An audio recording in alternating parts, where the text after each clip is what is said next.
जैसे आज हम लोग क्रिकेट मैच खेलते हैं, तो मैच खेलने से पहले प्रैक्टिस ही तो मैच खेलते हैं ना। हाँ जी। या फिर अगर एक प्रोफेशनल वे पे बात करें तो आप प्रैक्टिस मैच में अच्छा परफॉर्म करते हो तो आपको रियल मैच में मौका मिलता है, वरना कहते हैं नमस्ते जी, बाहर बैठिए जी, कोल्ड ड्रिंक पिलाइए जी। यही तो यही तो होता है ना। हाँ सिंपल कहा जाता है पी रेशियो देख लो, ठीक है, या पीबी रेशियो देख लो। बट मैं आपको बता दूं कि अगर कंपनी सच में एक्सपोनेंशियल लेवल के ग्रोथ लेवल पे बैठी है, वो हाँ। कभी भी सस्ती हो ही नहीं सकती है। कभी भी ट्रू। सस्ती नहीं, कभी सस्ती नहीं हो सकती है। Hi Mukul, how are you doing? Welcome to the sixth episode of Money Mantra. Super excited to have you here. Thank you so much, आपने हमें इनवाइट किया, हमें भी अच्छा लगा और उम्मीद करते हैं कि आज का जो सेशन होगा हमारे सुनने वालों के लिए बहुत ही फायदेमंद होने वाला है, जो ट्रेडिंग और इन्वेस्टिंग की जर्नी में उन्हें बहुत ही हेल्प करेगा। Right. So Mukul, before we get to the trading and investment journey, I want to know your life journey and especially this pivot from MBBS to stock market. ये कैसे हुआ? ये तो सही है कि मेरी जर्नी बहुत ही अजीबोगरीब है, अजीबोगरीब इन द सेंस कि लाइक जैसे सारे स्टूडेंट करते हैं पढ़ाई, तो मेरा भी सपना था डॉक्टर बनने का, तो हम भी एमबीबीएस की पढ़ाई कर रहे थे। और 2 बार हमें बीडीएस की सीट भी आई थी। बट जैसे कहते हैं सबका कुछ Wow. गोल होता है, तो हमें सर्जन बनना था। तो Nice. बीडीएस को सेलेक्ट नहीं किया, और उस जमाने में बीडीएस की वैल्यू भी नहीं हुआ करती थी। और मारवाड़ी बैकग्राउंड से हम लोग बिलोंग करते हैं, तो टचवुड भगवान की दया से फैमिली आ, इस तरीके से थी कि हमें कभी पैसे की वैसी कोई दिक्कत टाइप हाँ। देखनी नहीं पड़ी। तो हमें लगा कि बीडीएस में भैया वो जितना कमाते हैं उतना हम खर्च कर देते हैं। तो फिर इसीलिए हमने 2 बार ट्राई किया। बट और एक सबसे सिंपल सी चीज, मारवाड़ी फैमिली में अब थोड़ी सी चीजें बदली हैं। बट हाँ। पुराने के जमाने में आप देखोगे कि फादर का एक ही सपना होता था, बच्चा बिजनेस करे और बिजनेस संभाल, चाहे या तो फादर का करे या खुद का करे, लेकिन करे तो सिर्फ बिजनेस करे। तो वो प्रेशर भी था कि तुमने 2 साल बर्बाद कर दिया। तो ड्यू टू दैट रीजन वहां से एक थॉट प्रोसेस आया। तो अगेन मुझे तो करना नहीं था क्योंकि मेरी अपनी लाइफस्टाइल थी। हाँ। तो चूंकि हम लोग का हल्दी मिर्ची का काम था, तो वहां पर क्या था कि ये जो एनसीडीएक्स एक्सचेंज है, जैसे आप लोग एनसीडीएक्स एमसीएक्स सुनते हो, तो एमसीएक्स हो गया आपका बुलियन के लिए, जहां पे ट्रेडिंग होती है। और एनसीडीएक्स के बारे में हम बात करते हैं, तो एनसीडीएक्स में जो हाँ। ट्रेडिंग होती है वो एग्री में सबसे ज्यादा होती है। तो एनसीडीएक्स की उसी समय शुरुआत हुई थी। और वो शुरुआत की कहानी ये थी कि फिजिकल और फ्यूचर के बीच में बैलेंस किया जा सके। उसी अच्छा। तो चूंकि टचवुड हमारा काम काफी सही था, तो एक्सचेंज से हमारे पास फोन कॉल भी आते थे फिजिकल का प्राइस लेने के लिए, जिससे कि ये पता चल सके कि स्पेकुलेशन नहीं है, या जो मार्केट में एक्सचेंज में जो प्राइस चल रहे हैं वो सब चीजें सही तरीके से। तो इन सब ओके। चीजों को देखते हुए फिर मेरे अंकल को भगवान की दया से हमेशा किसी कोई बिजनेस जो शुरू होने वाला होता है उसका विजन उनको उस पहले से टचवुड रहा है। तो हाँ। उन्होंने ही फिर कहा कि बेटा देख, ये काम है जहां पर ये एनसीडेक्स शुरू हुआ है, तो ब्रोकिंग का काम बहुत अच्छा रहेगा, जहां से हम लोग यहाँ से शुरुआत भी कर सकते हैं। तो मैंने कहा चलो करके देखते हैं। तब फिर पहले कुछ दिन तक मैंने आरएनडी की, तो लाइक एनसीडीएक्स और एमसीएक्स हम लोग देखते थे। तो सबसे अच्छी चीज क्या होती थी, आप गौर करो कि चूंकि हम लोग बिजनेस बैकग्राउंड से आते, तो हमने हमेशा ये देखा कि जैसे एग्जांपल के लिए अगर हमारा कोई भी माल बाहर जा रहा है, तो डिपेंड हाँ। करता है पार्टी कब पैसा देगी। या अगर हमारा माल कहीं भी जा रहा है, तो वो सामान में कोई भी चीज कह सकता है, अच्छा आपकी ये क्वालिटी अच्छी नहीं आई, ट्रक जो मिर्ची की आई उसकी ये क्वालिटी में ये इशू एंड ऑल दैट, कोई भी तरह की बातें हो सकती है। तो वो सब चीजें हमने बहुत देखी। बट जब आप ट्रेडिंग की तरफ आते हो, तो यहाँ पर क्या है, हर चीज आप पहले पैसा दे रहे हो तभी खरीद रहे हो, नुकसान हो रहा हाँ। है आपको, पोजीशन एग्जिट हो रहा है, तो यहाँ उधार उधार की कोई कहानी ही नहीं है। दूसरा क्या होता है कि एमसीएक्स में जो ट्रेडिंग होती है वो रात के 12 बजे तक होती है। तो जब आप यंग रहते हो तो आपको भी हाँ। पता है हाँ। लेट तक सोने में मजा आता है, कंप्यूटर चाहिए। उस जमाने में कंप्यूटर लोगों के पास नहीं हुआ करता था, लिमिटेड लोगों के पास एक्सेस हुआ करता था, इंटरनेट सबके घर में नहीं हुआ करता था, लोग साइबर कैफे जाया करते थे। एंड टचवुड उस बहाने मुझे घर में इंटरनेट लगने का मौका मिला। तो कई सारी चीजें मेरी फेवर में जा रही थी, रात तक जागना, पीसी ऑफिशियल यूज करना, हाँ। इंटरनेट ऑफिशियल यूज करना।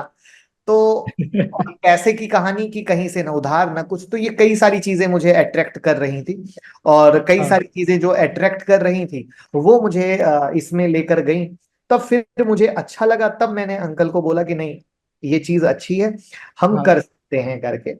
तब फिर उन्होंने बोला कि अच्छा बताओ क्या करना है कैसे। तो मैंने बोला नहीं, हम कैरियर बनाएंगे, हमें अच्छा लग हाँ। रहा है, हमें समझ में चीजें आ रही हैं। तब फिर उन्होंने हमें मुंबई भेजा ट्रेनिंग के लिए अपने फ्रेंड के यहाँ। ओके। और मुंबई में भी मेरे अंकल रहते हैं, तो मैं अपने अंकल के घर रहता था। और वहां से हम रोज कार से, सॉरी, रोज ट्रेन से या बस से अपने वासी जाया करते थे। ओके। ठीक है। तो वासी जाया करते थे, और कलम्बोली में मेरे अंकल का घर था, तो रोज लटक के जाना, भीड़ धक्का मुक्की कई महीनों तक किया था। और जहां गए थे वहां पर उनके पास वो थे, एक्सचेंज के जो टिकट होल्डर होते हैं वो थे, तो उनका ओके। फ्रेंचाइज पेन इंडिया का था।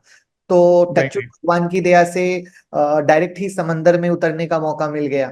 और उनके बच्चे भी, मेरे मतलब अंकल के जो फ्रेंड थे जिनके यहाँ मैं ट्रेनिंग के लिए गया था, उनके बच्चे भी मेरे ही एज के थे, और वो 3 साल पहले उनके बिजनेस को ज्वाइन कर चुके थे। नाइस। तो ये भी एक बहुत अच्छा हो गया फैमिली के कारण, तो हम उनके साथ बैठते थे। तो एक मतलब जैसे कहते हैं ना, भगवान ने कुछ चीजें लिखी होती है ना, तो चीजें बहुत आसान हो जाती हैं। वरना आप कितने भी किसी के ऑफिस में चले जाओ ना, बहुत हेजिटेशन और बहुत समझ नहीं आता आप कैसे कितनी बातें पूछ पाओगे। लेकिन जब आप तो अपने ऐसे संजोग आपके बैठते रहे कि एक के बाद एक सारी चीजें लाइन से और साल के। अपने हिसाब से होते, आप समझो मुंबई भी जा रहे हो, कभी होटल में या कहीं रहना पड़े, पॉसिबल ही नहीं है, या कितने टाइम तक रह लोगे। तो अपना घर, आराम से जा रहे हो आ रहे हो, घर का खाना मिल रहा है, ट्रेवल का कोई दिक्कत नहीं है। फिर वहां पे जिसके बगल में बैठ रहे हो वो आपका हम उम्र है, तो वो हाँ। भी आपको उस तरीके से सिखा रहा है। एंड टचवुड मेरे अंकल का रिलेशन उनके साथ इतना अच्छा वाला था कि मेरे को तो कभी ये लगा ही नहीं कि मैं किसी और के ऑफिस में बैठा हूं। हम लोग को तो बस ये लगा कि मेरा अपना ऑफिस है, हम बैठे हैं आराम से सीख रहे हैं। तो दिस इज द पार्ट जहां पर इस तरीके से शुरुआत हुई। तो शुरुआत का मेन मकसद हम लोगों का जो था ना, वो था कि हम लोग भी ब्रोकिंग हाउस स्टार्ट करेंगे और पूरी फ्रेंचाइजी पेन इंडिया बांटेंगे, जो हमारी एकदम क्लियर कट थॉट प्रोसेस था। क्योंकि उस जमाने में 5 पैसा की ब्रोकरेज मिला करती थी, बहुत और वो, ज्यादा है। बहुत है। अरे, हम लोग अपनी मारवाड़ी भाषा में कहते हैं कि मलाई काम था। और हाँ। जिसके पास अगर क्लाइंट हो, मतलब इससे बेहतर काम नहीं हो सकता है। हम लोगों ने वो चीजें देखी हैं। तो टचवुड वो सारी चीजें वहां से हुई, हम सीखे। अराउंड हम 2-3 महीने वहां रहे, चीजों को देखा। बट वहीं पर जब आप ट्रेडिंग पे बैठे ना, तब वहां से जिंदगी का अगर एक्चुअली कहा जाए तो थोड़ा सा सीरियसनेस, अभी तक सब कुछ थोड़ा सा मजे मजे वाला था। जब हम वहां बैठे तब सीरियसनेस वाली स्टोरी स्टार्ट हुई। वो इस सेंस में था कि जैसे चूंकि अब आपके पास फोन आएगा, यानी मतलब हम वहां बैठे हैं तो फोन आएगा कि ये सौदा खरीदना है या ये हाँ। बेचना है। तो आप चीजों को फील कर पा रहे हो कि ट्रेडर को लॉस हो रहा है। ठीक है। हाँ। और ट्रेडर को लॉस हो रहा है तो ट्रेडर के रियल, मैंने बिहेवियर को देखा। बिहेवियर कैसा, वो मैं बताऊंगा, बड़े मजेदार चीज है। और आज भी हर ट्रेडर के साथ होता है। जब किसी ट्रेडर के पास पैसा है, ठीक है, और ट्रेडर ने, अब तो चूंकि मोबाइल का जमाना आ गया, लोग खुद से सौदा पंच कर लेते हैं। बट उस समय तो चूंकि फोन कॉल करके ही, सारे, हाँ, सारे सौदे हुआ करते थे, हाँ। करेक्ट। तो अब जैसे फोन किया, अगर खाते में पैसे हैं, और हाँ। अगर हम एग्जाम्पल के लिए आपको मना भी कर रहे हैं कि सर अभी हमें नहीं लगता है लेना, हाँ। प्लीज वेट कर लीजिए, तो आप झड़क के बात करोगे, बहुत बुरे तरीके से बात करोगे कि अरे यार मेरा पैसा है, तू मुझे ज्ञान मत दे, तू खरीद ले। राइट। बहुत, और ये मैंने एकदम लिटरली देखा है, क्योंकि ये सब हाँ। चीजें प्रैक्टिकल लेवल पे मैंने की है, बहुत गंदे तरीके से। मतलब कि लगता है कि आप एकदम रोड पे बैठे इंसान हो। ये था सिक्के का पहला पहलू। अब आते हैं दूसरे पहलू पे। जब वही आपको लॉस हो जाता है ना, और हम्म। उस समय चलता था मार्जिन, और मार्जिन भी करेक्ट। ब्रोकर ही आपकी रेपुटेशन पे बढ़ाता था या नहीं बढ़ाता था, डिपेंड ऑल अबाउट रिलेशन। ठीक है ना। करेक्ट। और वो अनदर लेवल पे मार्जिन दे सकता था, क्योंकि अगर हमारे पैसे एक्सचेंज में है तो हम जिस लेवल पे चाहे मार्जिन दे सकते हैं, बहुत अलग लेवल। अब आज के डेट की का मार्केट, आज के डेट की ब्रोकिंग सिस्टम जो सेबी के साथ या एनएससी बीएससी के साथ हैंडल हो रही है, और जो हमने अपने हिसाब के जमाने में देखी है, दोनों में जमीन आसमान का फर्क है। तो अब वहीं पर जब आपको लॉस हो चुका है और अब आप कॉल कर रहे हैं, देखो ना, अंकल से बात कर लो ना, थोड़ा मार्जिन बढ़वा दो, थोड़ा सा हाँ। नुकसान कवर हो जाएगा। अब देखो कितना इंसान बदल गया, बात बदल गई, बात करने का तरीका बदल गया। हाँ, तो ऐसी ऐसी चीजें देखी। बहुत हमने, चूंकि वहां पर बहुत ही ह्यूज क्वांटिटी में एचएनआई क्लाइंट थे, बहुत, मैंने बोला तो सीधा समंदर में भगवान के हाँ, आशीर्वाद से उतरने का मौका मिल गया। तो लोगों के घर को बिकते लिटरली देखा है, पेमेंट देने के लिए बहुत सारी कहानियां, चीजों को बहुत वर्स्ट कंडीशन पे, अपनी वाइफ की ज्वेलरी या घर से।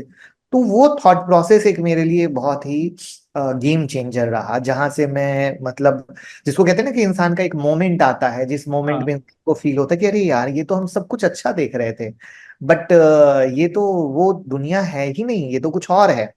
That's the part. तब फिर वो चीजें हम लोग वहां से समझना शुरू किए, क्या हो रहा है, कैसे हो रहा है। फिर वहां से ट्रेनिंग हुई, फिर मैं वापस आया, तो फिर वापस आके हम लोगों ने पहले हमारे अंकल के ही फ्रेंड से फ्रेंचाइजी ली वहां से। क्योंकि अब पहले आप सीख के आए तो तुरंत तो आप टिकट होल्डर बन नहीं जाओगे, कहीं ना करेक्ट। कहीं पहले तो आप पहले अब करके देखोगे। तो वहां से हमने फिर फ्रेंचाइजी ली, फ्रेंचाइजी लेकर खुद का काम स्टार्ट किया। अब खुद का काम स्टार्ट किया तो पहले हम दूसरों के देख रहे थे, अब हम रियल अपने बोल्ड पे देखने लगे कि ये हाँ, कथा क्या चल रही है। तो ये चीजें हैंडल करना, चूंकि अगेन बहुत मुश्किल होता था जब आप फेस टू फेस झेल रहे हाँ, हो, लोगों को गिड़गिड़ाते देख रहे हो, राजा बनते देख रहे हो, रंक बनते देख रहे हो। तब वहां से जो एक थॉट प्रोसेस आया कि चीज कहाँ पे गैप है, उस गैप के बारे में जब सोचना समझना उस टाइम से शुरू किया, तब समझ आया कि सबसे पहले तो अगर हम भी खुद से ट्रेड कर रहे हैं, तब हम और इसको फील कर पाएंगे। तो वो पहला पॉइंट था कि जब हमने फिर वहां से ट्रेडिंग की शुरुआत की। ये कौन सा साल था मुकुल? ये स्टोरी हम आपको 2004-5 की बता रहे हैं। ओके। और वहां पर जो मेरी ट्रेडिंग की सबसे पहली शुरुआत हुई थी वो एनएससी की नहीं थी, वो थी हमारी एमसीएक्स और एनसीडीएक्स की। ओके। एनसीडीएक्स में हम लोग हल्दी मिर्ची का ट्रेड करते थे, और एमसीएक्स में हम लोग बुलियन का ट्रेड करते थे। अच्छा। और ये वो टाइम था जब गोल्ड, जैसे आज के डेट में तो गोल्ड 300-500 रुपए दिन भर में कभी भी घूम सकता है। और मैं सुनने वाले को बताऊं, उनको आश्चर्य होगा, पूरे दिन भर एमसीएक्स डेड रहता था, और रात में मुश्किल से गोल्ड में 40 से 50 रुपए की मूवमेंट आती थी जब अमेरिका खुलता था। और क्रूड ऑयल में मुश्किल से 20 रुपए की मूवमेंट आती थी मार्केट खुलने के बाद। और ये सारी मूवमेंट रात से 9 से 12 बजे के बीच में हम एक, जैसे कहते हैं, एकदम अगरबत्ती लेके इंतजार करना कि अब मूवमेंट आएगी वाली स्टोरी हुआ हाँ, करती। लेकिन हाँ, एनसीटीएक्स तो पूरा वाइल्ड था, बहुत खतरनाक, हाईली मैनिपुलेटेड, हाँ। अनदर लेवल का। कब लोअर सर्किट लगेगा, कब अपर सर्किट लगेगा, बहुत खतरनाक लेवल का मैनिपुलेशन था। जिसके कारण हमारे समय में कई बार उड़द को बैन किया गया, सुगर को बैन किया गया, तुअर को बैन किया गया, बहुत सारे अनदर लेवल पे कहानी थी। वाह। एंड ये उस समय ऑपरेटर सारे मार्केट ड्राइव किया करते थे। एनसीटीएक्स तो 110% मेरा मानना है कि ऑपरेटर ड्रिवन थे। और अब ये कोई कई सारी चीजें हैं जो आप ऑन रिकॉर्ड नहीं कह सकते हो, बट हमने कई सारी चीजों को देखा है। जब हमें मतलब उस जमाने की बताऊं कि टाइम फिक्स पता होता था कि इस टाइम में ऑपरेटर के एंड से मिर्ची में अपर सर्किट लगेगी तो लगेगी, और लगती थी, वाह। है ना। तो ये बहुत अनदर लेवल की कहानी थी, जहां पर जो ये सब बैन हुआ, बहुत सही किया, बहुत सही कदम था। क्योंकि मतलब सोच तो वही थी कि सही तरीके से एनसीडीएक्स को शुरुआत किया जाए, बट यही करेक्ट। रीजन है कि उसका जो कहानी या इम्पैक्ट आया वो अनदर लेवल पे आया करके। That's the part. मुकुल साहब आपको ट्रेडिंग का किंग मानते हैं। ट्रेडिंग में when did you lose maximum amount of money, ऐसा कब हुआ? बहुत बढ़िया सवाल है। अगर जैसे अभी कुछ टाइम पहले आप लोगों ने देखा कि सोने में और चांदी में बहुत बम्पर तेजी हुई, राइट है। हाँ। ऐसा ही कहानी हुआ था आज से पहले चांदी में, सिल्वर में। ओके। और सिल्वर नॉन स्टॉप रॉकेट हो गया था। और जितने भी, मतलब मान के चलो 70-80 हजार रुपए उस समय सिल्वर चला गया था। उसके पीछे गोल्ड भी भागा था, बट हाँ, रियल तेजी सिल्वर में हुई थी। और कोई आइडिया नहीं था कि ये तेजी क्यों हो रही है, जस्ट एक हाँ, कहानी। और जितने भी भगवान की दया से, अगेन जैसा कि बताया कि कनेक्ट हमारे हमेशा तगड़े रहे हैं। तो जो ज्वेलर पार्ट एंड से भी कहानी हम लोगों ने निकाली, अरे नहीं सर, हो ही नहीं सकता है, गिरेगा। और हम जानते हैं कि अच्छे अच्छे हमारे जानने वाले ज्वेलर्स सब बहुत मोटा बेच के बैठे हुए थे। हाँ, बहुत मोटा नुकसान हुआ था। सिर्फ मुझे ही नहीं, मेरे कई मित्र जो ज्वेलर्स में थे, जो मतलब हाँ, जिनके साथ हम भी खड़े थे कि लाइक अच्छा, मतलब अगर मेरी इंफॉर्मेशन चलो या मेरी समझ कहीं कमजोर हो सकती है, तो हर चीज की एक लिमिट होती है ना। बट वो राइट। लिमिट तोड़ जो कहानी हुई थी वो बहुत था। और उसने भगवान की दया से वो ठीक भी रहा। वो ठीक इस सेंस में रहा कि एक थॉट प्रोसेस आया, एक समझ आया कि नहीं भैया, मार्केट में कुछ भी हो सकता है, हाँ। आप किसी चीज के लिए श्योर नहीं हो सकते हो। और वो लिमिट, और इसमें एक टचवुड आशीर्वाद ये रहा कि हमने हमेशा कोई भी चीज समझ और लिमिट के अंदर की। क्योंकि आज भले ही जैसे हम ये कह देते हैं कि हमारा बैकग्राउंड अच्छा है या जो भी चीज अच्छा है, हाँ। बट हर चीज को हमने अपने ग्रैंड पेरेंट्स को अर्न करते देखी है, मेहनत करके उस मुकाम पे जाते देखी है। तो वो वैल्यू एडिशन हमें पता है कि वो पैसे आए कहाँ से हैं, कैसे मेहनत करके आए। तो दैट्स द पार्ट। और मारवाड़ी नेचर है, मारवाड़ी ज्यादा पैसा बर्बाद नहीं करता है। राइट। मुकुल, आपकी अपनी जर्नी के अंदर ऐसा कोई सिचुएशन था जहां आपको लगा यार ये नहीं है, this is not my field, शायद नहीं मैं गलत नहीं नहीं direction नहीं नहीं नहीं नहीं। भगवान की दया से टचवुड आशीर्वाद रहा है। और इस बात पे तो मुझे बहुत प्राउड फील होता है कि मैं हमेशा मिलता हूँ, जैसे अगेन चूंकि हम लोग का तो हमारे आसपास खाली बिजनेसमैन भरे पड़े हैं।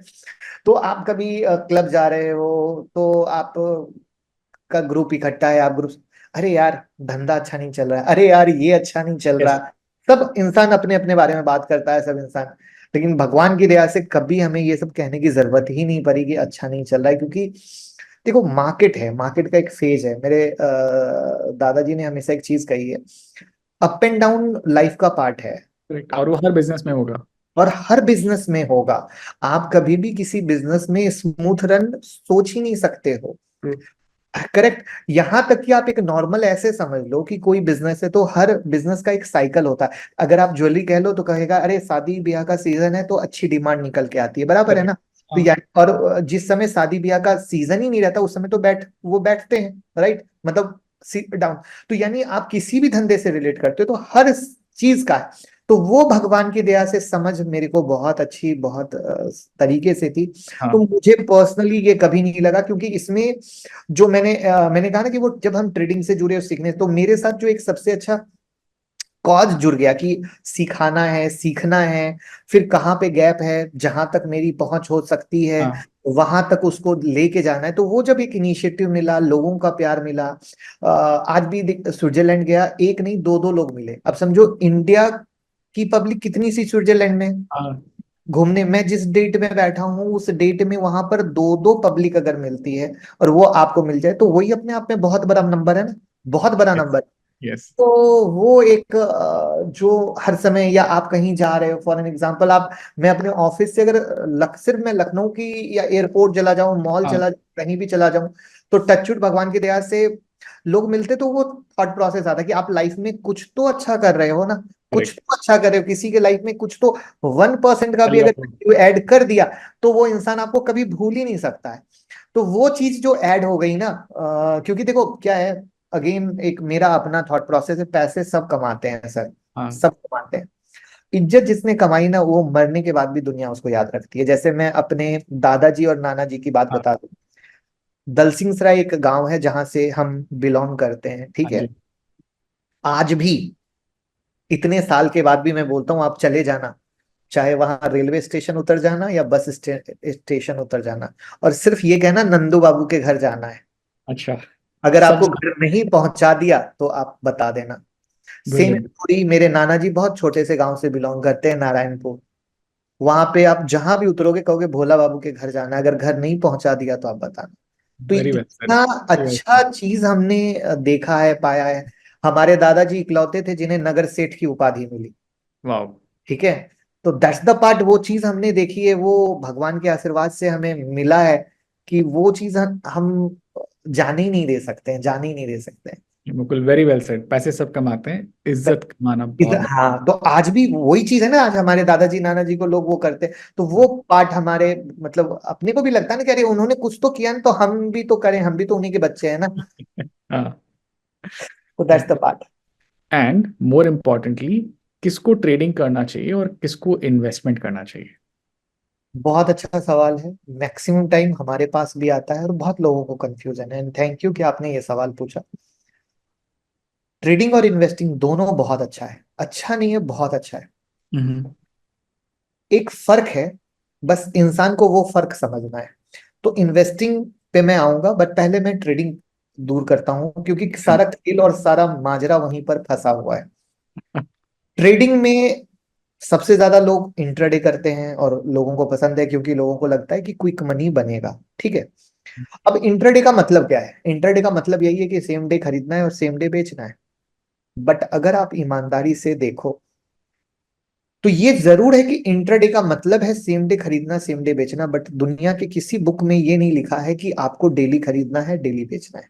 करेक्ट। बट लोगों ने इसको डेली खरीदना, डेली बेचना बना लिया है, और लोगों को ये लगता है कि अगर हम डेली खरीदेंगे बेचेंगे नहीं तो पता नहीं कौन सा नशा, कौन सा, मतलब मैं तो कई बार बोलता हूँ कि अरे बीवी मारेगी कि गर्लफ्रेंड मारेगी, समझ नहीं आता है मेरे को, तुम लोग ऐसे करते हो। हाँ। तो वहां पर वो ट्रेडिंग नहीं हुई, वो जुआ बाजारी हो गई। अब इस जुआ बाजारी को प्रमोट करने में ब्रोकिंग हाउस का भी उतना ही बड़ा हाथ है, करेक्ट। ठीक है। टिप्स प्रोवाइडर का भी उतना ही बड़ा हाथ है, ठीक है। और प्लस आज के डेट में देखो क्या है कि जहाँ अच्छा है वहां बुरा भी है। तो जो सिखाने वाले लोग हैं वो भी इसी तरीके से प्रमोट कर रहे हैं। मेरा भी प्रोफेशन सिखाने का है, बट जो फैक्ट है वो सामने से बताना जरूरी है, क्योंकि बहुत जब, जरूरी है। हाँ, तो वहां पर यही जो गैप है, तो अब क्या हो रहा है कि मार्केट में स्पेशली कोविड के बाद लोग, या हर साल नए लोग आ रहे हैं। हाँ। मैं तो चूंकि इतने सारे इवेंट जाता हूँ, इतने सारे लोगों से मिलता हूँ, मोटा मोटा मैं जब भी पाता हूँ ना, मैक्सिमम 80% पब्लिक पिछले 1 साल वाली होती है, बस 2 साल पुराना भी देखना बड़ा मुश्किल नजर आता है, क्योंकि वो सरवाइव ही नहीं कर पाती है मार्केट में, खत्म, ठीक है।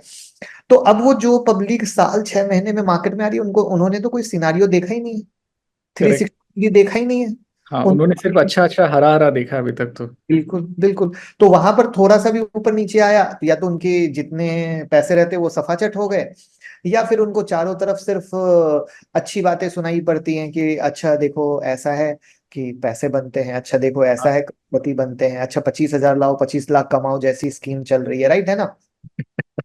तो हाँ। वहां पर उनको, चूंकि हर चीज इस तरीके से प्रेजेंट किया जा रहा है कि वो सही और गलत का तो डिफरेंस ही नहीं कर पा रहे हैं ना। ट्रू। तो वहां पर फिर वो जब डिफरेंस ही नहीं कर पा रहे हैं, और उनके सामने हर चीज जो परी हुई है, वो करोड़पति बनाओ स्कीम परी हुई है, तो वो हर चीजों को अपने एंगल से लेते हुए इंट्राडे में कूदते हैं, और इंट्राडे में भी कूदते हुए भी वो एटीएम मशीन की तरह काम करते हैं कि कार्ड निकाला, घुसाया और निकाला, जैसे पैसे मार्केट बरसा देगा, बट वो कमा नहीं पाते। तो please true. I will request everyone जो भी सुन रहे हैं, एटीएम मशीन नहीं है। हमें फोकस करना है कि इंट्राडे हम करना चाहते हैं तो हम एक शार्प शूटर बन के ट्रेड करें, यानी मौका, अगर करेक्ट। हम अपॉर्चुनिटी मिल रही है हमें, हमारे सारे सिनारियो, हमारी सारा सेटअप परफेक्टली फिट हो रहा है, तब जाके हम ट्रेड करेंगे, वरना कोई मतलब नहीं आता। जैसे मैं आपको एक और बड़ी प्यारी चीज बताता हूँ, जैसे अभी हम 10 दिन से बाहर थे, हाँ जी। right? अब आज के डेट में देखो तो सोशल मीडिया पे पता है इसको भी ऐसे प्रमोट किया जाता है कि हम तो बाहर गए और वहां भी बैठ के ट्रेडिंग कर रहे थे। हाँ, इंस्टाग्राम पे ऐसे बहुत सारे रील्स बहुत दिख। सारे हैं। तो यही चीज है, अब वो बेचारे जो मार्केट में आने वाले हैं उनको तो जैसा दिखाओगे वो तो वही समझेंगे ना कि यही दुनिया है, यही सच है। अरे भैया, जो अब इसीलिए मैं क्या कहता हूँ कि आप मार्केट में पुराने इन्वेस्टर से मिलो, जो पुराने लोग हैं, अगर वो भी आप नहीं ढूंढ पाते हो तो बस म्यूचुअल फंड के जो फंड मैनेजर है ना, सिर्फ उनका इंटरव्यू देखा करो बस। करेक्ट। तो भी आपका सारा प्रॉब्लम दूर हो जाएगा। किसी को नहीं देखो, मुझे भी नहीं देखो, किसी को नहीं देखो, आप सिर्फ फंड मैनेजर के इंटरव्यू देखो, सुनो, आपको समझ में आएगा कहानी क्या है कैसे। तो दिस इज द पार्ट जहां पे कहीं ना कहीं ट्रेडर को एजुकेट होने की जरूरत पड़ेगी, समझने की जरूरत पड़ेगी कि ट्रेडिंग भी अच्छी दुनिया है, ट्रेडिंग खराब आपके तरफ जो बताया गया है, किया गया है, उसके हिसाब से खराब हो गया है, और आप उसको क्विक मनी के तौर पे ला रहे हो। और ठीक हर दिन ट्रेड करने की जरूरत नहीं है, जब आपको सही सेटअप मिले उस समय ट्रेड लो, और उसके बाद आपको जैसे ही एग्जिट करने का मौका मिले आप एग्जिट करो, उसको लेके नहीं बैठे रहो। यस। उसमें एक और इंटरेस्टिंग सी चीज होती है कि मान लीजिए किसी ने सुबह में ट्रेड किया, अगर प्रॉफिट हो गया तो वापस से लग लेते हैं। या फिर उससे भी एक इंटरेस्टिंग सी चीज होती है कि अगर दिन में लॉस हो गया तो एक ट्रेड और करेंगे और हम लॉस रिकवरी ट्रेड करेंगे, तो रिवेंज मतलब रिवेंज ट्रेडिंग में चले जाते हैं। ट्रेडिंग में। तो आप खुद ही मैं कहता हूँ बुल के सामने रेड कपड़ा लेकर खड़े हो, तो तो वो मारेगा ही मारेगा। तो दिस इज द पार्ट जहां पे अब हम अगर समरी करें तो ट्रेडिंग भी अच्छा है, इन्वेस्टिंग भी अच्छा है। ट्रेडिंग को हमने कैसे गलत किया वो मैंने आपको बताया। अगर इन चीजों को हम सही करके ट्रेडिंग करें तो हमें करेक्ट। कोई दिक्कत नहीं होगी। पहला, एक और चीज होती है कि जब हम ट्रेडिंग और इन्वेस्टिंग दोनों करें तो हमें दो डीमेट अकाउंट रखना चाहिए। एक डीमेट अकाउंट इन्वेस्टिंग का और एक डीमेट अकाउंट ट्रेडिंग का, जिससे बहुत स्पष्टता से दिखे कि आपका इन्वेस्टिंग का पैसा कैसे ग्रोथ कर रहा है और ट्रेडिंग में दिखे कि आपका ट्रेडिंग का पैसा किस तरीके से दैट्स ऊपर अ वेरी जा गुड रहा है। Idea, that's a very good idea. ये होना चाहिए। अब आते हैं आपके नेक्स्ट सवाल पे जो आपने कहा कि किसको इन्वेस्टिंग करना चाहिए, किसको ट्रेडिंग करना चाहिए। अगर आपके पास समय नहीं है, आप बिल्कुल ट्रेडिंग में ना जाए। कोई अगर आपको ये कह रहा है कि आप बस यूं ही पैसे कमा लोगे, करते करते कमा लोगे, कुछ नहीं कमाओगे, पैसे डूब जाएंगे। अगर आपके पास वक्त नहीं है, 110% इन्वेस्टिंग करें। और इन्वेस्टिंग करने में भी मैं एक चीज बहुत क्लियर बता देता हूं। अगर आपको स्टॉक मार्केट की समझ नहीं है, कंपनी के फंडामेंटल की समझ नहीं है, तो किसी सूरत में स्टॉक मार्केट में इन्वेस्ट ना करें, फिर आप म्यूचुअल फंड में इन्वेस्ट करें, क्योंकि आपके लिए आपका फंड मैनेजर बैठा है। आप स्टॉक, क्योंकि अगेन हम तो मिलते हैं, कभी मिला हाँ। सर ये पोर्टफोलियो देख लीजिए, 90% पैसा तो पेनी स्टॉक में लगा रहता है या फालतू स्टॉक में लगा रहता है। तो क्या कर रहे हो, खून पसीने की कमाई को बर्बाद कर रहे हो। और फिर कहते हो हमने लगाया, मार्केट ने डुबाया। मार्केट किसी को नहीं डुबाता है, डूबने वाले आप रहते हो, आपका सिलेक्शन गलत रहता है, तो इन्हीं सब चीजों से तो आपका पैसा डूबता है ना। तो यहाँ पर फिर आप म्यूचुअल फंड से जाओ, बहुत अच्छा पैसा बनेगा। उसमें बहुत सारे तरीके होते हैं म्यूचुअल फंड में इन्वेस्टमेंट करने के, जो आपके रिटर्न को बहुत ऊपर ले जाएंगे। ये वर्ड इसलिए बोला हूं क्योंकि लोगों के मन में ये आएगा, अरे यार म्यूचुअल फंड में सर बता रहे हैं, बट म्यूचुअल फंड में रिटर्न कहाँ मिलता है। अरे बहुत तरीके हैं, बहुत बम्पर रिटर्न चला जाएगा, आप सोच भी नहीं सकते। वो हाँ। आप सोच से ऊपर चला जाएगा, और प्लस उसमें जो कंपाउंडिंग की पावर आती है वो तो एक अलग ही कहानी है। तो दिस इज द पार्ट जहाँ Agreed. पे बहुत ही इंपॉर्टेंट आता है। तो आई होप शायद मैंने सुनने वालों को बहुत क्लियर किया होगा इन्वेस्टिंग और ट्रेडिंग किसको करना है, किसको नहीं करना है करके। मुकुल, एक सवाल, अगर लोगों को से आपने भी जब अपनी शुरुआत की ट्रेडिंग की, अगर आपको स्टॉकरो जैसा एक प्लेटफॉर्म मिल जाता जहां आप वर्चुअल ट्रेडिंग कर पाते और आप मार्केट में देख पाते कि अगर मैं इस तरह से इन्वेस्ट करता हूँ या इस तरह से ट्रेड करता हूँ मेरे पैसे बनेंगे या नहीं बनेंगे, आपको ऐसा लगता है कि ऐसे प्लेटफॉर्म होने से लोगों के नुकसान होने कम हो जाएंगे, उनको सीखने का समय और मौका मिलेगा before they start investing in the market? 100% ये तो होना ही चाहिए। जैसे आज हम लोग क्रिकेट मैच खेलते हैं, तो मैच खेलने से पहले प्रैक्टिस ही तो मैच खेलते हैं ना। हाँ जी। या फिर अगर एक प्रोफेशनल वे पे बात करें तो आप प्रैक्टिस मैच में अच्छा परफॉर्म करते हो तो आपको रियल मैच में मौका मिलता है, वरना कहते हैं नमस्ते जी, बाहर बैठिए जी, कोल्ड ड्रिंक पिलाइए जी। यही तो यही तो होता है ना। तो सेम स्टोरी आपके, और उसमें भी आपके तो खून पसीने की कमाई है। हमारा तो इंडिया में पॉपुलेशन ही वो है जो मिडिल क्लास सबसे ज्यादा है। यानी यस। आप कहीं ना कहीं आप जो अपनी मेहनत की पैसे से दो पैसे बचाकर इसमें डालकर एक सेकंड अर्निंग के सपने पाल रहे हो, अपने अपने लिए, अपने बच्चों के लिए, अपने परिवार के लिए, अपने माँ बाप के लिए। तो डायरेक्ट अगर कूद गए तो कल के डेट में पैसे डूब जाएंगे तो आप क्या कर लोगे। फिर तो आपके पास सेकंड मौका रहेगा नहीं, और रहेगा भी तो इतने डरे हुए रहोगे बॉस कि कुछ नहीं कर पाओगे। लेकिन अगर एक अपॉर्चुनिटी के साथ आओगे, चीजों को समझ के, फॉर एन एग्जाम्पल कोई सेटअप है आपका, आपने हाँ। ट्राई किया, फेल हो गया, तो आपको गया तो नहीं, आप कुछ और करने की कोशिश करोगे, या उसी को मॉडिफाई करके कुछ और करने की कोशिश करोगे। तो दिस इज द वे जहां पे आप correct, so before you enter the market at least आपने सीख लिया एंड आपको समझ में आ गया कि मार्केट कैसे मूव करता है।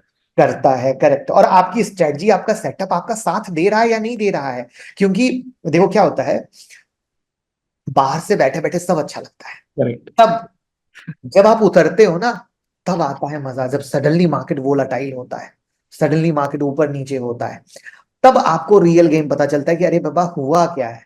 तो वो हुआ क्या है में जो आप जब वर्चुअल प्लेटफॉर्म पे कर रहे हो, तो वहां पर वो वाला मोमेंट भी आप फील कर रहे हो ना, सडन तेजी मंदी वाला, कोई एक्सपीरियंस मिलेगा पूरा। वो आपका एक्सपीरियंस। Agree. मुकुल, ऐसा कोई स्टॉक है जो आपने हमेशा होल्ड किया है, जो मे बी आपका फेवरेट स्टॉक है, आप उसको कभी अपने पोर्टफोलियो से नहीं निकालते हो? नहीं, ये गलत है। मैं हमेशा कहता हूँ स्टॉक मार्केट में अफेयर करो, शादी हाँ। मत करो। घर पे शादी करो, अफेयर ना करो। दोनों जगह उल्टा गणित है मेरा। घर पे अफेयर करोगे जूते पड़ेंगे, करेक्ट। स्टॉक मार्केट में शादी करोगे तो यहाँ जूते पड़ेंगे। और आप, बहुत सिंपल सिनारियो है, स्पेशली अगेन हम तो बहुत हिस्ट्री जाएंगे तो लोग रिलेट ही नहीं कर पाएंगे। हाँ मैं सिर्फ 5 साल की भी अगर स्टोरी हम ले लें, तो आप सिर्फ ये देखो कि अब स्पेशली हमारे इंडिया में क्या बदल रहा है और कैसे बदल रहा है। ठीक है। तो यहाँ पर जो चीजें बदल रही हैं अब है sector rotation. Correct. Sector rotation का सेंस ऐसा है कि अब हमारा देश में जो भी सरकार है, अब अगेन प्लीज कोई भी सुनने वाले बीजेपी कांग्रेस मत कर लीजिएगा, क्योंकि ये बड़ा झमेला हो जाता है और फिर बड़ी कहानियां हो जाती हैं। हाँ मैं हूं कट्टर इन्वेस्टर, तो मैं अपने पैसे को तो यही देखूंगा ना कि भैया किसकी सरकार के शासनकाल में पैसा मेरा ग्रो हो रहा है, बन रहा है। वहां हाँ। कई लोग मुझे बीजेपी समर्थक मानने लगते हैं, इसलिए मैं क्लियर कर दूं कि मैं किसी का समर्थक नहीं हूं, मैं अपने पैसे का समर्थक हूं बस। तो यहाँ पे अगर हम ये देखते हैं कि सेक्टर वाइज काम हो रहा है, तो सेक्टर वाइज काम में क्या क्या चल, जैसे एग्जांपल के लिए पिछले 5 साल की मोदी जी 2.0 देखते हैं, तो रेलवे में बहुत बड़ा ट्रांसफॉर्मेशन दिखा, डिफेंस में बहुत बड़ा ट्रांसफॉर्मेशन दिखा, रिन्यूएबल में बहुत बड़ा ट्रांसफॉर्मेशन दिखा। तो क्या हुआ, ये सेक्टर हमें बहुत पैसे बना के दिए, बम्पर पैसे बना के दिए। ठीक है। अब हम आते हैं 3.0। तो जो एक सबसे बड़ा डर था लोगों के बीच में, या मेरे भी, मैं हाँ अपनी ही बात कर लूं कि डर था कि जब ये खुद मेजोरिटी में नहीं आ पाए, तो क्यों नहीं आ पाए, वही था कि ओवर कॉन्फिडेंस भी तो हर जगह खराब होता है। प्लस हर जगह सिर्फ मोदी जी ही हो गए तो पब्लिक को भी लगा रे बाबा। प्लस मैं चूंकि लखनऊ से बिलोंग करता हूं, तो हमें पता है कि अयोध्या में क्या हुआ। तो प्रॉब्लम ये है कि ऊपर लेवल से भी बहुत सारे ऑर्डर दिए जाते हैं, बट नीचे के लेवल पे एग्जीक्यूट हो रहा है कि नहीं हो रहा है, यही तो, ये तो बेचारा कोई नहीं देख पाता है ना। करेक्ट तो दैट्स करेक्ट। तो बट लेकिन अगले की रोजी रोटी तो वहीं से चल रही है जो छिन गई, तो दैट्स द पार्ट जहाँ पे अयोध्या में हार हुई। बट चलिए वो तो पॉलिटिकल आ गया। हम लोग अगर अपनी बात करते हैं, तो यहाँ पर हम लोग ये देखते हैं कि अब जो हमें डर था कि अरे नीतीश कुमार और चंद्रबाबू नायडू के सपोर्ट में पता नहीं मिनिस्ट्री अब इनके हाथ में रहेगी कि नहीं रहेगी। तो जो बहुत ही इन्होंने सब का सब मेजर जो था वो अपने हाथ में रखा, तो एक बहुत ही पॉजिटिव मैसेज गया कि भैया जो जुड़े हैं जुड़े हैं, वो भी सपोर्ट कर रहे हैं और ये भी पावर के साथ ही काम कर रहे हैं। तो दैट्स द पार्ट, चाहे आपका रेलवे हो चाहे डिफेंस हो, ये सेक्टर जो इनकी पॉलिसी थी उसी को कंटिन्यू करेंगे, क्योंकि चेंज करने की तो नौबत आती नहीं है, या सोच विचार आता ही नहीं है, हाँ क्योंकि काम वैसे ही जब सब अच्छा चल रहा है तो उसी को लेकर जाएंगे। अभी जैसे एग्जांपल के लिए पिछले 2-3 दिन में आप देखें, फर्टिलाइजर सेक्टर चल रहा है, तो इसमें 2-3 कॉम्बिनेशन मिल रहा है, जीएसटी हटाने की बात चल रही है, अमोनिया के प्राइस बढ़ गए। हाँ। इसके बाद अभी मॉनसून आ गया, ये है। शुगर सेक्टर हम लोगों को आने वाले समय में काफी अच्छा लगता है, क्योंकि शुगर सेक्टर जो है ईवी थीम एथेनॉल के बेस पर हमें लगता है कि लॉन्ग टर्म में बहुत अच्छा रहेगा। तो दिस इज द वे कि सरकार क्या कर रही है, सरकार क्या कह रही है, सरकार की पॉलिसी क्या जा रही है, जैसे अभी हमें गवर्नमेंट बजट स्पेंडिंग कहाँ जा रही है, और अगर गवर्नमेंट स्पेंडिंग जा रही है तो उस हाँ sector में तेजी आनी चाहिए। आनी चाहिए। क्योंकि इसमें क्या है कि जैसे इससे पहले की जब सरकारें होती थी तो उसमें हम लोग सुनते थे बट दिखता नहीं था। ठीक है ना। करेक्ट। तो दिखता नहीं था तो शेयर में भी ग्रोथ नहीं दिखता था, ये सबसे ज्यादा आज के डेट में लोगों को समझने की जरूरत है। और ये हिस्ट्री डेटा के आधार पे वो जरूर जाके होमवर्क करें कि मान लीजिए बजट आया या सरकार किसी की भी सरकार बनी हो, तो वहां पर वो जब आके बोल रहे हैं किसी सेक्टर के बारे में या पैसा एलोकेट कर रहे हैं, तो शेयर में क्या मूवमेंट आया, तो आप पाओगे ना वहां पे कुछ ढंग से काम हुआ, ना शेयर में भी कुछ खास वाला हुआ, मतलब सब कुछ हुआ, थोड़ा थोड़ा हुआ। हाँ। बट इस बार का अलग है, तो वही ट्रस्ट हमें जगाएगा ना, हम तो उसी ट्रस्ट पे जा सकते हैं, उसके अलावा हम क्या कर सकते हैं, कोई हम तो उनके पास बैठे नहीं। रेलवे और डिफेंस में हमने ये देखा है कि उतनी जो स्पेंडिंग हुई है, वो मार्केट उतना ग्रो हुआ है, उन कंपनीज की रेवेन्यू ग्रो हुई है थ्रू गवर्नमेंट स्पेंडिंग। Correct. अब ये लोग एक्सपोर्ट का विचार कर रहे हैं, एक्सपोर्ट थोड़ा स्टार्ट हुआ है, तो जो चीज थोड़ा हुआ है वो तो किस दुनिया तक जाएगा, अगर एक बार रास्ता खुल गया, एक बार चीजें खुल गई, तो वो तो किस लेवल पे जाएंगी। तो यही तो शुरुआत है ना, यही तो एक विकासशील देश विकसित देश की तरफ इसी तरीके से तो बनता है। और इमर्जिंग मार्केट जो हमारा इंडिया सबसे बड़ा इमर्जिंग मार्केट में आता है, क्यों आता है, यही रीजन है कि हमारे यहाँ जो ये ग्रोथ लेवल है वो अनदर लेवल पे है। तो दैट्स द पार्ट जहां पे अब आप देखो एफआईआई मार्केट से माल बेचे तो भी रिटेल का पार्टिसिपेशन एंड ऑल दैट जो रिटेल स्तर पे पहुंचा, हमारे इंडियन मार्केट में कोई फर्क ही नहीं पड़ा। तो हम लोग इस तरीके से देखते हैं, समझते हैं, तब हम लोग इन्वेस्ट करते हैं। जैसे अब हमारा नेक्स्ट फोकस है बजट में क्या बोला जाएगा, हाँ बजट में एलोकेशन कहाँ दिया जाएगा। तो क्या है कि जो हमारा जैसे मैंने आपको सेक्टर के बारे में बताया, तो हमारा उस पे जो भी बचा हुआ डाउट होगा वो दूर हो जाएगा कि नहीं हाँ इन्होंने अब उस पे पैसा एलोकेट भी किया है। चीजें। जैसे हमारा मानना है कि इस बार बजट बहुत ही अच्छा आएगा, बहुत ही अच्छा आएगा इन द सेंस ये गलती नहीं करेंगे। गलती का सेंस है कि इनको अब पता चल चुका है कि मुझे झटका क्यों लगा है। तो करेक्ट। ये मास के अंदर घुसने की कोशिश करेंगे, क्योंकि नेता दो तरह के होते हैं। एक एरोगेंट, अरे या हुआ तो हुआ, कोई फर्क नहीं पड़ता है। हाँ। दूसरा वो जिसको मुझे सत्ता में रहना है और जो मैंने गलती की है उसे सीखना है। तो मुझे ऐसा पर्सनली लगता है कि ये मानेंगे कि मैंने क्या गलती की है, मुझे उसको सीखना है, और वो बजट में झलक दिखेगा, ऐसा अगेन लगता है हाँ। कि तो देखिए करने वाले यही हैं। और अगर वो चीज लगती है तो ये एक हमारे अंदर की तो इन्वेस्टमेंट क्या है, आपका एक थॉट प्रोसेस है, आपका विचार है, आप किसी चीज पे ट्रस्ट करके किसी चीज को समझ के पैसा लगा रहे हो। तो सेम कंडीशन अगर हम किसी सेक्टर में जा रहे हैं तो सरकार अगर कुछ कर रही है तो एडिशनल बेनिफिट आ रहा है ना, कैपेक्स हो रहा है, क्योंकि कंपनी भी अपने आप को ग्रोथ तभी करेगी जब सरकार का कुछ विजन, सरकार का कुछ फोकस दिखेगा। वरना कंपनी कहेगी हम जितने बड़े प्लांट के साथ बैठे हैं, जितना प्रोडक्शन कर रहे हैं हम उतने में काफी है भैया, हम क्यों एक्स्ट्रा करेंगे, जब ना सरकार का सपोर्ट, ना हम कोई एक्सपोर्ट कर सकते हैं, ना कुछ एक्स्ट्रा ऑर्डिनरी कर सकते हैं, ना कुछ हमें हाँ, इंसेंटिव मिल रहा है, ना कोई स्कीम मिल रही है, क्या करेंगे भैया। That's the part. वो एक्सप्लोसिव ग्रोथ नहीं आएगा without the right support. Correct.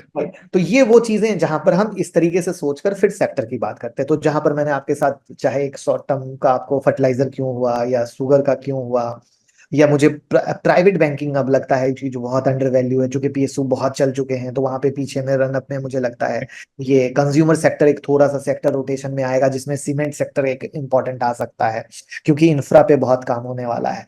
तो ये सब थोड़े से जो पुराने हैं वो एज इट इज, क्योंकि रिन्यूएबल तो है ही, तो पुराने एज इट इज होते हुए जो सेक्टर रोटेशन घुसेगा वो इधर से हाँ। घुसेगा, ऐसा हमें लगता है। तो रियल स्टेट पे क्या विचार है आपके? रियल स्टेट में मैं कहूंगा रियल स्टेट के शेयर में डायरेक्ट लगाने, पैसा लगाने की जगह, जैसे हमेशा मैं कहता हूं कि जैसे मुझे इसी में अगर आप रियल सेट में जा रहे हो तो या तो आप सीधे डीएलएफ में पैसा लगाओगे, एक एग्जांपल के लिए, या शोभा में लगाओगे, हाँ। ठीक है। मैं इसकी जगह जो कंस्ट्रक्शन फेज वाली कंपनी है मुझे वो ज्यादा पसंद आती है, क्योंकि इसका फायदा क्या होता है कि आप फिर पूरा इंडिया कवर कर लेते हो। जरूरी नहीं कि आप रियल एस्टेट में चाहे वो कमर्शियल बना रहा है या रेसिडेंशियल बना रहा है, फिर सीधा कंस्ट्रक्शन आ गया, पूरा इंफ्रा आ गया, तो मुझे वो ज्यादा पसंद आता है। Make sense, make sense. तो वहां पे ये अगर कुछ भी हुआ तो फर्क नहीं पड़ना है, बट ये जो पूरा इंफ्रा में आ रहा है तो ये पूरा एकदम पूरा आपको किसी भी सूरत में निगेटिव रिटर्न देगा ही नहीं, और इंफ्रा काम कर रहा है, तो ये एक अगेन थॉट प्रोसेस है विचार इन्वेस्टमेंट का। सही सही विचार है। कोई एक एक ऐसा रामबाण, एक ऐसा थॉट जो आपको लगता है हर एक इन्वेस्टर, हर एक जो नया इन्वेस्टर मार्केट में उतर रहा है उसको फॉलो करना ही चाहिए। एक ऐसा रूल जो आपको लगता है उन सबको फॉलो करना चाहिए। एक रूल जो मैं खुद भी फॉलो करता हूँ वो है अपनी कैपेसिटी के बारे में पता होना, कि मैं कौन हूँ, कहाँ से हूँ, क्या करता हूँ, और मेरा कोई भी कदम, चूंकि देखो स्टॉक मार्केट में बहुत मोटा इन्वेस्टमेंट हर इंसान का अपनी कैपेसिटी के अनुसार लगा रहता है। तो कोई भी अगर गलत कदम या आवेश में लिया गया कदम उसको बहुत पीछे ला सकता है, उसके मेहनत के पैसे को, अगर उसका पैसा जनरेट किया है तो वो भी डूबेगा और वैसे भी डूबेगा। तो उस कंडीशन में मुझे जो पर्सनली लगता है कि हमें ये पता होना कि मैं कौन हूं, मैं क्या कर रहा हूँ, और जुआ बाजारी ना समझते हुए, मतलब मैंने अपने लिए क्या रूल किया हुआ है कि मेरे ऑफिस में आप कभी भी आओगे तो मेरा जो टेबल है उस पे मेरे फैमिली की फोटो है। जबकि आप समझो कि मेरा ऑफिस और मेरा घर मुश्किल से 1 किलोमीटर भी नहीं होगा, बट वो फोटो का एक्चुअली सेंस क्या है, मतलब वो फोटो रखने का सेंस ये है कि चूंकि हम स्टॉक मार्केट में, तो वो मुझे हमेशा एक रियलाइज कराता है कि मुकुल तुमने कुछ भी अ, हाँ। अगर गलत किया तो तुम्हारी फैमिली है और उसके ऊपर इम्पैक्ट जाएगा। मतलब ये मैं अपना एक बता रहा हूँ जो मेरा शुरू वेरी दिन वेरी रहा, नाइस। यस। और वो मुझे टचवुड भगवान की दया से आज तक बहुत हेल्प किया। मतलब ऐसा नहीं कि मतलब सिर्फ वो है तो है, मेरे को बहुत बार डिसीजन लेने में, कई बार क्या होता है कि आप जब मार्केट को इतने साल दे देते हो ना, तो आपकी समझ हो या आपका लिंक हो या बहुत सारे ऐसे इनपुट होते हैं जो आपको एक्साइटेड, अरे यार ले हाँ। लेते हैं, ले लेते हैं। तो वो चीज हम, मतलब मुझे पर्सनली बहुत हेल्प की है, और बहुत हेल्प की है। सही है। तो मुकुल, एक अच्छा ट्रेड लेना जरूरी है, तीन अच्छे ट्रेड जाने दो, बट जहां एकदम फुल कन्विक्शन हो उसको लो। ऐसा नहीं कि जो सब कर रहे हैं मुझे भी उसी नाव में कूदना है, क्योंकि हो बिल्कुल सकता है नहीं, पैसा तो तब देखो जो सब कर रहे हैं वो करोगे तो जिंदगी में पैसा उसको। 90, पैसा कितने लोग कमा रहे हैं, 10%, 90% तो कमा ही नहीं रहे। तो आप अगर 90% के पीछे जा रहे हो तो कैसे पैसा बनेगा? एक एग्जांपल के लिए मैं बताता हूँ, HDFC बैंक। हाँ। इन टचवुड भगवान की दया से कनेक्शन बहुत अच्छे हैं। HDFC बैंक और HDFC का मर्जर हो गया, ठीक है। लोगों को ये उम्मीद थी कि अब तो बहुत कुछ हो जाएगा, बट कुछ नहीं हुआ, गिरता चला गया, हाँ। ठीक है। और अब अगर आप पिछले कुछ दिनों से देखोगे तो HDFC बैंक बहुत अच्छा चला है, ठीक है। कहानी क्या है अब अच्छा चलने की, और मैं ऑन रिकॉर्ड बोल रहा हूँ, कोई भी इंसान, आप भी चेक करवा सकते हो, पता कर सकते हो। जब भी किसी में इन्वेस्ट करते हो ना सर, ग्राउंड लेवल पे उसकी रियलिटी पता करो। तो ओके। मेरी HDFC बैंक में एक बहुत ही सीनियर पोस्ट के अधिकारी से बात हुई, जिनसे हमारा बहुत अच्छा कनेक्ट है। तो क्या हुआ सर, क्या कैसे हाँ। कहानी है, आप लोग का क्या कैसे? बोला सर हमें तो कोई पावर ही नहीं मिला है, मर्जर हो गया, खाली कहने का है। हम लोग को तो अभी पता ही नहीं करना क्या है, क्योंकि दोनों का मर्जर का कहानी यही था ना कि HDFC बैंक ज्यादा से ज्यादा बिजनेस ला पाएगा, जो HDFC बैंक का Correct. जो HDFC बैंक के पास जितने भी बिजनेस मॉडल है वो HDFC के क्लाइंट को बेच पाएगा। तो हमें तो कुछ पता ही नहीं, हमारे पास कुछ नहीं, नथिंग, जस्ट अंदर ही अंदर मीटिंग चल रही है, ये चल रहा है, वो चल रहा है, कहानी चल रही है। तो पहली बार उसने बताया कि सर उम्मीद है कि नए फाइनेंशियल ईयर में हमारे पास सारा पावर और अथॉरिटी आ जाए। ओके। फिर, हाँ, फिर कुछ नहीं आया। फिर मेरी बात हुई, चूंकि अगेन अच्छे संबंध है, बोला सर कुछ नहीं आया, अभी कोई आइडिया नहीं है, अभी भी स्टिल वही चल रही है, दिस दैट, ये लोग की आपस में कुश्ती चल रही है। फिर उसके बाद अप्रैल बीत गया, मई की कहानी आई, बोला सर अब एक्शन शुरू हुआ है, थोड़े थोड़े पावर हमारे पास आने स्टार्ट हो चुके हैं, और मुझे ऐसा लग रहा है कि मई एंड तक अब हम मालिक बन जाएंगे। मालिक इन द सेंस, आप समझ पा रहे हो ना, जैसे एक पावर होता है कि आप डिसीजन ले सकते हो बैंकिंग में, मैनेजर के पास जिस तरह की कोई पावर होती है किसी को करेक्ट। भी कुछ भी कर देना, हर लेवल पे बैंकिंग अगर आपके रिलेशन है तो आप घर बैठे कुछ भी करवा सकते हो, बड़ी सिंपल भाषा। तो दैट्स द पार्ट, वो चीज वहां से दिखी और स्टॉक पे इफेक्ट दिखा। तो ये इस तरीके से चीजें होती हैं, जब अगर हम अंदर घुस के देखते हैं ना तो बहुत फायदा मिलता है, और ग्राउंड लेवल की रियलिटी मिलती है। वो कुछ डिलीजेंस करना चाहिए, समझना चाहिए बिजनेस को कि वो कहाँ क्यों बढ़ेगा और कहाँ से बढ़ेगा। 100%, 100%। क्योंकि देखो, मार्केट हमेशा ये देखता है कि तुम कहाँ से धंधा ला रहे हो। वो मार्केट को समझ आ जाए तो मार्केट रिफ्लेक्ट करता ही करता है, ऐसा हाँ। नहीं है कि मार्केट रिफ्लेक्ट नहीं करेगा। और मार्केट बिल्कुल रिफ्लेक्ट किया। तो अब जैसे मैं आपको एक और सेक्टर बताता हूँ, IT सेक्टर काफी ज्यादा गिरा था।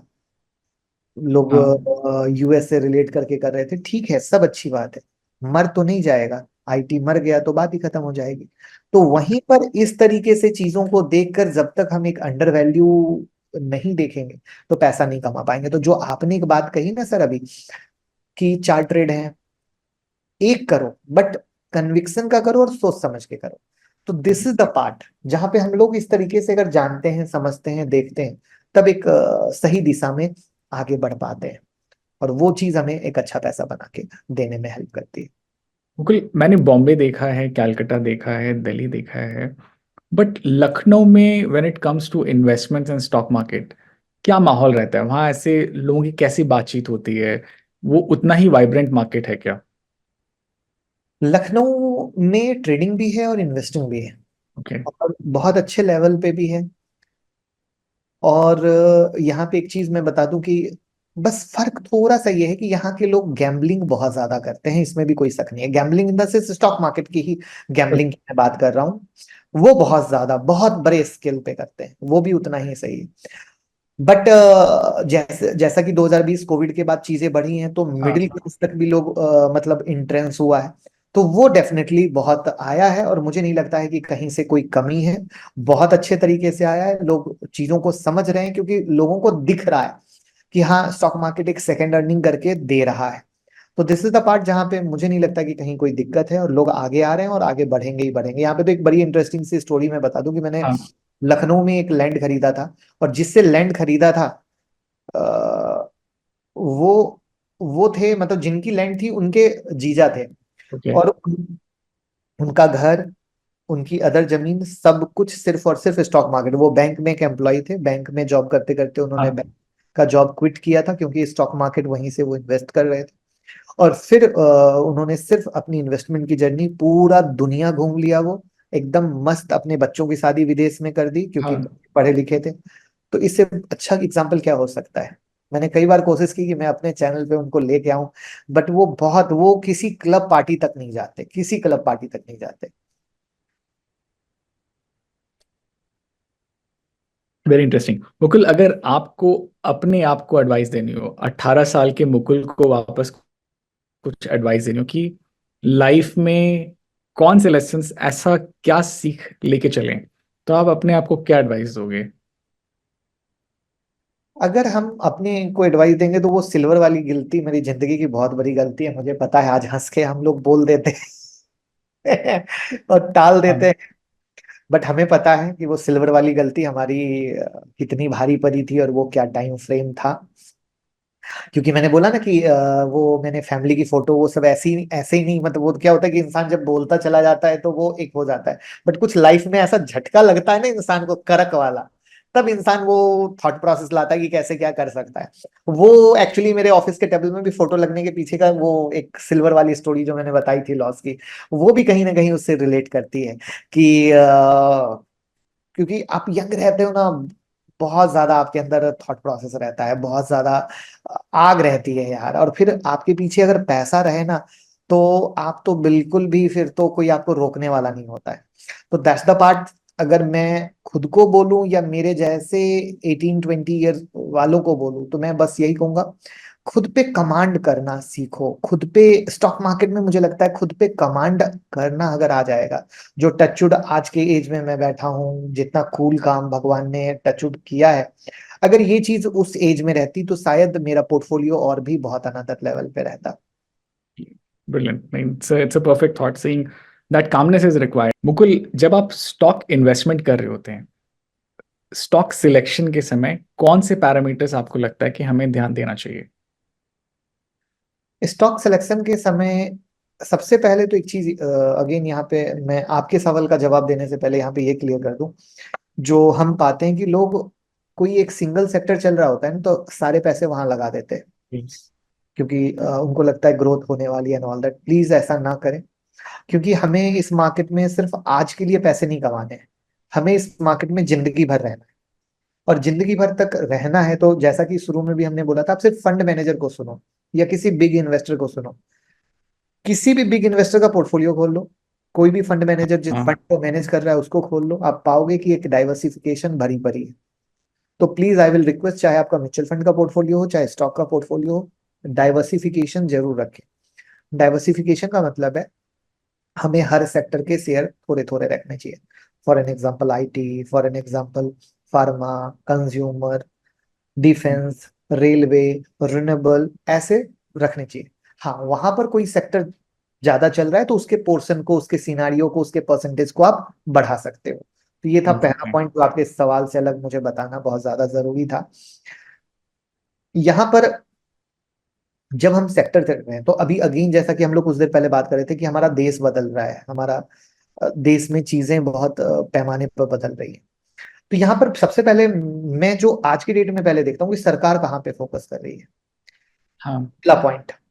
फिर सरकार के फोकस के बाद मैं ये देखता हूँ कि क्या कंपनी उस सरकार के स्टेटमेंट को हल्के में ले रही है या सच में उसको भारी मान रही है। क्योंकि अगर सच में उसको भारी मानेगी तो कंपनी कैपेक्स का कुछ ना कुछ प्लान करेगी। तो फिर मैं ये देखता हूँ कि कंपनी अपने कैपेक्स का प्लान, यानी अपने एक्सपेंशन को, प्रोडक्शन के एक्सपेंशन के लिए क्या कुछ प्लान कर रही है या कर रही है। इससे क्या होता है कि वो कंपनी हाईलाइट में आ जाती है। अब कंपनी अगर कैपेक्स कर रही है, तो सरकार जहां पे कर रही है, जिस चीज के लिए कर रही है, क्योंकि कंपनी का रेवेन्यू तीन चार चीजों से आता है, तो वहां पर उसका, उस कंपनी का सबसे ज्यादा रेवेन्यू क्या उस सेगमेंट से आ रहा है या नहीं आ रहा है, जिसपे सरकार का फोकस है। जैसे एक एग्जांपल ओके। लेते हैं अभी लेटेस्ट, सरकार का फोकस है डिफेंस को एक्सपोर्ट करना, डिफेंस प्रोडक्ट को, बराबर है। डिफेंस की बहुत सारी कंपनियां हैं, बट सारी कंपनियां एक्सपोर्ट नहीं करती है ना। तो हमें ये फोकस करना पड़ेगा डिफेंस की वो कंपनी कौन सी है जो एक्सपोर्ट पे भी फोकस कर रही है, एक्सपोर्ट का भी ऑर्डर है और उसके कैपेक्स के लिए भी प्लान में है, और वो इस तरीके से प्लान कर रही है कि मेरा प्रोडक्ट अगर विदेश जा रहा है तो वहां पर जितने तरह के लाइसेंस है, जितने तरह का अप्रूवल है, वो मुझे मिल पाए। हाँ। हर चीज एक दूसरे से जुड़ती चली गई और इसमें हमारा स्टॉक सिलेक्शन का फिल्टर ऐड होता चला गया, हम उस स्टॉक के नजदीक आते चले गए। फिर जब इस तरीके से नजदीक आ गए, तब वहां पे वो वैल्यूएशन वाइज कैसा है, ये हम नजर डालते हैं। तो फिर उस स्टॉक को हम पकड़ने की कोशिश करते हैं। जैसे एग्जांपल के लिए अगर हम शुगर सेक्टर की बात किए तो एथेनॉल की हमने बात की, तो हम इसी तरीके हाँ, से एथेनॉल कैपेक्स कंपनी कैसी है, उसके प्रमोटर कैसे हैं, इस तरीके से देखते हुए बढ़ेंगे। दिस इज द पार्ट जहां पे आपको स्टॉक सिलेक्शन में इन्वेस्टमेंट के लिए बहुत है।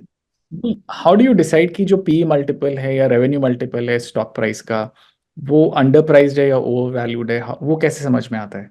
देखिए, अब इसमें एक बड़ी मजेदार चीज है। मजेदार चीज ऐसे है कि जैसे अगर बेसिक बुक वाली बात करें, हाँ, सिंपल कहा जाता है पी रेशियो देख लो, ठीक है, या पीबी रेशियो देख लो। बट मैं आपको बता दूं कि अगर कंपनी सच में एक्सपोनेंशियल लेवल के ग्रोथ लेवल पे बैठी है, वो हाँ, कभी भी सस्ती हो ही नहीं सकती है। कभी भी ट्रू, सस्ती नहीं, कभी सस्ती नहीं हो सकती है।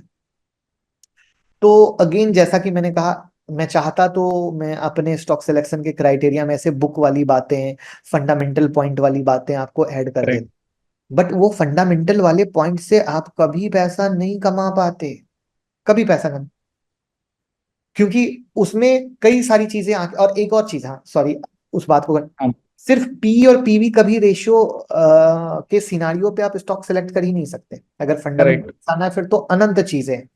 तो उन अनंत चीजों का जो समरी निकल के आता है, क्योंकि अगर समझो कोई कंपनी कैपेक्स करी है तो पहले तो उसके पास पैसा होना चाहिए।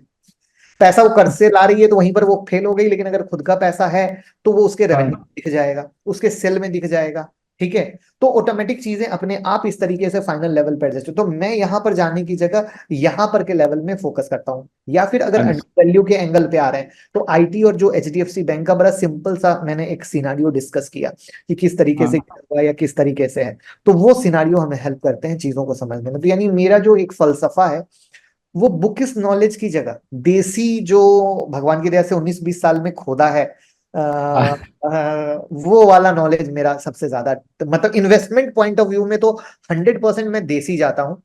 ट्रेडिंग पॉइंट ऑफ व्यू में मैं प्राइस एक्शन को फॉलो करता हूँ, क्योंकि मेरे को वाह, लगता है भाव भगवान है। और जब आप ट्रेड कर रहे हो वहां पे अगर प्राइस एक्शन के साथ कंफर्मेशन लेके ट्रेड कर रहे हो तो ट्रिमेंडस, फिर दुनिया की कोई ताकत आपको रोक नहीं सकती। क्योंकि प्राइस एक्शन यूज करते ही जो हम लोग बात कर रहे थे कि लोग ट्रेड के पीछे भागते हैं, और प्राइस हाँ, एक्शन में भाव इंपॉर्टेंट हो जाता है, यानी आपका भाव आएगा तभी चीजें एग्जीक्यूट होंगी।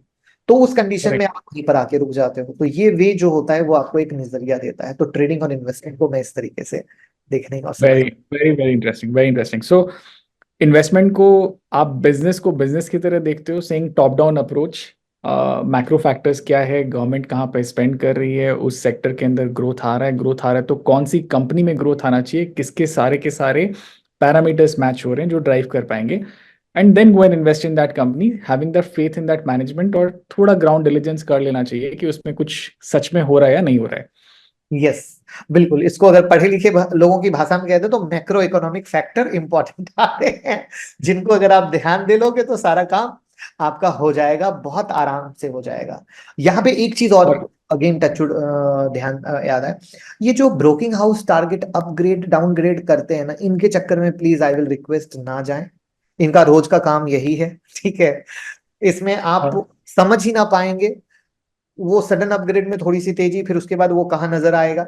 तो ये सब 70-80% टाइम गलत होते हैं, 20% टाइम ही सही होते हैं। तो आप अपना थॉट प्रोसेस लाइए, विचार लाइए, और विचार बनाइए कि आप कौन है और किस लिए आए हैं मार्केट में। यहाँ पे एक चीज और एड ऑन कर देता हूँ। जैसे लोगों के पास क्या हुआ कि कभी कभी साल 6 महीने के लिए पैसा पड़ा हुआ है, ठीक है, हाँ, लगा कि इस पैसे को मुझे साल भर के बाद यूटिलाइज करना है, तो अब लगा रहे चलो स्टॉक मार्केट में लगा देते हैं, पैसा हो जाएगा डबल, शेयर हो रहा है डबल। और मैं ये सच्ची, ये मैं कुछ भी बोल रहा हूँ ना, आप ये समझ लो कि मैं कोई भी ऐवी बतौले वाली बात नहीं कर रहा, क्योंकि हमारे पास तो ब्रोकिंग हाउस उस समय से आज तक चल रही है। ये भी मैं आपको बता दूं, ये रह गया था जो मैंने बताया था, वो ब्रोकिंग हाउस तब की आज तक चलती आ रही है। तो वहां पर उनको लगता है लगा दूं, अब फिर लगा भी दिया। अब जब पैसा किसी और को देने का टाइम आया साल 6 महीने का, तो वो शेयर गिर गया।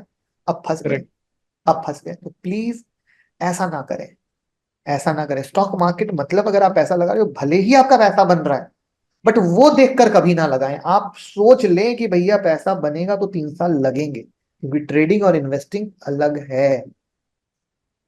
परफेक्ट। और अगर ट्रेडिंग करनी है तो अपने भाव को पकड़ के चलिए, प्राइस एक्शन को पकड़ के चलिए, लोग जहां ट्रेड कर रहे हैं वहां नहीं जाइए, आपको जहां से आपकी प्राइस एक्शन की कन्विक्शन आ रही है आप उस प्राइस को लेके बैठे रहिए, फिर वहां से एक्शन चालू होगा। यस, 110%। ठीक है Mukul, I think this is very very useful. जितने लिसनर्स हैं, जितने व्यूअर्स हैं, उनको बहुत सारी सीख मिली है, and I think most importantly उनको आपकी जिंदगी का फलसफा मिल रहा है। आपने कैसे अपनी लाइफ में चीज़ों को सीखा समझा और कैसे आपने स्टॉक मार्केट में पैसे कमाए, उनको आई थिंक वो सीखना बहुत ज़रूरी था। And this I think is a life lesson for me. मुझे बहुत सारी चीज़ें सीखने मिली, and I am really thankful for that. Thank you, आपने बुलाया हमें भी। आपके सवाल भी टचवुड बहुत अच्छे थे, हम लोग भी बहुत बार जाते हैं, बट कई बार सवाल क्योंकि आपने भी इस चीज का बहुत ख्याल रखा कि सुनने वालों को वो चीज मिल सके जो डेली बेसिस पर वो गलती कर रहे हैं, तो टचवुड आपने वो ट्रेडिंग या इन्वेस्टिंग के पॉइंट ऑफ व्यू को लिया, एंड आई होप कि सुनने वालों को बहुत फायदा हो। Thank you so much. Thank you Mukul, thank you so much for joining us.